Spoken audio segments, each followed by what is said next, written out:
Hi everybody, let's talk about Sonic the Hedgehog number 3, and I'm going to start off by saying I'm not the biggest fan of this gaming franchise, although I did play the first few games when they originally came out. Yes, I'm very old. I did enjoy Sonic 1 and Sonic 2, so much so in fact, I even at one point copied Sonic's look. Yeah, let's not get into that one. But the latest chapter of the Blue Blur's big screen adventures has finally arrived, and I have to say, it's an absolute blast. It's packed with action, laugh out loud, funny bits, and plenty of family-friendly fun. This movie continues to prove why Sonic has become, I think, one of the most beloved video game adaptations of all time. In a year where the video game movie genre is given with badlands, Sonic shows that if it's done right with a bit of passion and an adherence to the source material, magic can happen. In fact, these movies can be pretty darn good. From the very start, this movie sets a pretty high tone. The energy is superb. The action sequences are big, fast, and exciting, more exciting than ever before. Whether it's Sonic speeding through the visually stunning landscapes or engaging in some pretty brilliant battles with foes old and new, every moment is a bit of a thrill ride. The filmmakers have truly outdone themselves in crafting a spectacle that appeals to both kids and adults alike. And, well, it also appeals to adult kids, a bit like me. But beyond the action, it is the heart of this story that really stands out. Sonic, Tails and Knuckles continue to grow as a family, and their chemistry is really enjoyable to watch. The banter's sharp, the emotional moments hit the right notes, and there's a real sense of camaraderie between them. As ever, the voice and cast is great, and each of them bring a different element to the mix. I particularly like Idris Elba as Knuckles. I loved his characterization. But of course, for a nerd like me, there's really only one reason I wobbled myself to the cinema to see a movie about a blue talking hedgehog, and that was, of course, to see the man, the myth, the legend, Jim Carrey. Jim once again plays Dr. Robotnik, and as you would expect, he delivers a pitch-perfect performance. A performance that, for me, balances pure chaos with comedic genius. He's even more over the top this time, and somehow it just bloody works. The interactions with him and, well, him are the highlight of the movie and are simply brilliant. Carrey, once again, commands every single scene he is in.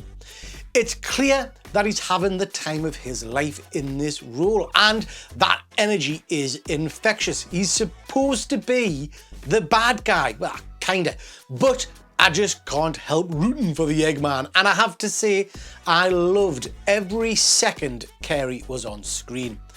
Now, if this truly is the end of Carrey's last big roles, which I hope it isn't, what a way to go out. It's a stonking performance. Well, two of them. Now let's talk about John Wick in a hedgehog suit. Shadow is a character I am not familiar with from the games, but as a brooding badass counterpart to Sonic, this guy feels perfectly cast. I understand that Sonic fans have been eagerly anticipating Shadow's big debut, and from the cinema I attended, reaction feels like they really nailed it. Kids on the way out were absolutely buzzing about Shadow, and he seems to have been exactly what they were hoping for. As for me, for someone who didn't know the character going into this movie, I thought he was bloody brilliant.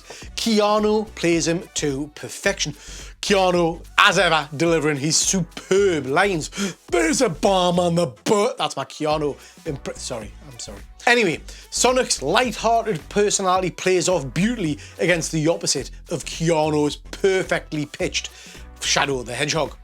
Even as a casual Sonic fan, I was impressed by how they brought this person to life. He's mysterious, intimidating, and just plain cool. And importantly, for a movie franchise like this, it left me wanting more of this Shadow character. All right, time to dive into some spoiler territory, so if you haven't seen the movie, skip ahead, because because we're talking about the post-credit scene.